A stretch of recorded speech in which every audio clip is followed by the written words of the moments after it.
This is Accra, but then it could be any major city in sub-Saharan Africa. Waste is generally dumped without any appropriate treatment. 90% of all collected excreta is directly discharged into the ocean. The case of liquid waste is particularly striking.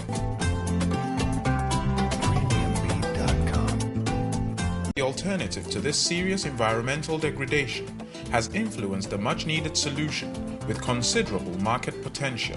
Developing fertilizer pellets from human excreta. And there is of course so much organic waste about to add to this unique process, a project initiated by the International Water Management Institute. We have worked on it for about 10 years.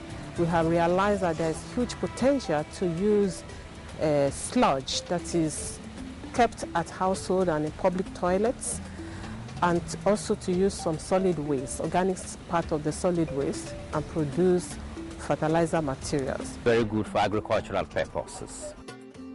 Mr. Mba is the director of Tema Metropolitan Assembly's Waste Management Department and responsible for the city's septic treatment facility. This receives liquid waste from across the capital and nearby towns. We treat the liquid waste by oxidation. We have incorporated into that plant a facility for converting some of this material into compost. Unfortunately, the treatment plant to make this work is not functioning. The facility is in disrepair. We are currently rehabilitating this facility. The good news is that with the collaboration of the International Water Management Institute and partners, some of the dredge is dried, bagged and sent to a composting site at the Biological and Nuclear Agricultural Research Institute in Accra. Where we are now is a composting plant where we compost organic waste into fertilizer that we apply to crops. Within this project, 3 types of composites are produced. Fecal sludge only, then the water fecal sludge plus sawdust, and the water fecal sludge plus market waste. We break the lumps into smaller particles, then we form the heaps, add the required volume of water to the heap, then we turn at regular intervals, monitoring the temperature and the moisture content. When the composite is ready, the next critical process starts. The first machine here is the grinding machine, and what it does basically is to reduce the particle size of the compost.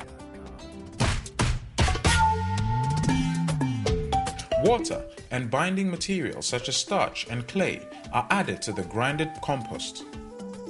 The mixture then goes to the machine that produces the fertilizer pellets. And here are the dry pellets, ready for use as manure. The pelletization is what really makes this project unique. There are clear advantages producing dried pellets: reduction of volume and release of nutrients into the soil at the right pace. Pellets also minimize loss of nutrients in the soil and reduce transport costs. We are conducting some market analysis on the pellets, and already we can see that there is a great potential for these pellets in different areas in Ghana. We have identified farmers who are interested in testing this product, in using it in the farms, and we hope to be able to take it further in the next phase of this project. Previously, we had produced fertilizer materials that have also been enriched with some inorganic form of fertilizers. But this particular initiative is taking it a step further to enhance its marketability. It is really good to use than chemical fertilizers. Peter and his colleagues are vegetable farmers with farms on the outskirts of the capital, and they are keen on the fertilizer pellets. It's better. Countries, waste is abundant and presents a major environmental challenge. Turning this challenge into opportunity, this project symbolizes an innovative solution towards environmental sustainability, as well as a boost to agriculture, food security, and livelihoods.